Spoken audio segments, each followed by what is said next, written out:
Rehema mwanangu, chai ipo tayari. Kunywa hata kidogo kabla hujaondoka. Mama, nimechelewa, nitakula baadaye. Chukua hela ya kula shule na nauli. Asante mama. Lazima nimpambanie mtoto wangu asome ya anitoe kwenye huu masiskini. Dunia kuna jibunia wachina naye. Karime, unahitaji nini?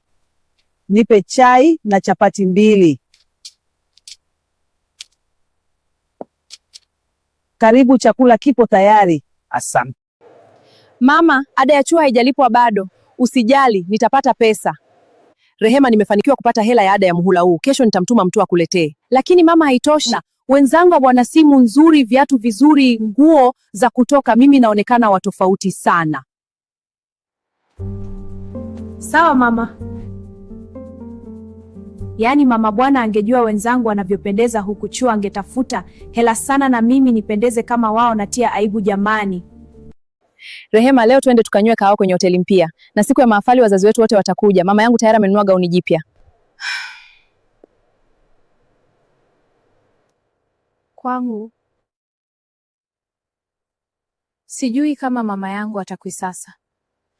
Wangu anaweza kuja na kanga zake za sokoni. Rehema rafiki yangu, yani hutaki mzazi wako aje kisa ni hana nguo nzuri, sio vizuri. Rizika na hali ya kwenu rafiki yangu. Siku ya mahafali ya chuo zimebaki siku 3 tu. Lakini mpaka sasa hajaninunulia nguo, hajamaliza. Hela ya ada mpaka kichwa kinaniuma.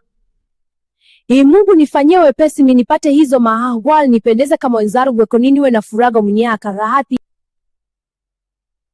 Sitaki siku ya mahafali mama yangu aje atakuja kunizalilisha na nguo zake za hali ya chini. What? Rehema, mwanangu, hongera sana. Mama, umekuja kweli? Ndiyo mwanangu, nisingekosa siku yako kubwa. Nimeleta maua kidogo kwa ajili yako. Mama, tafadhali ondoka haraka. Hawa wote wananicheka mimi.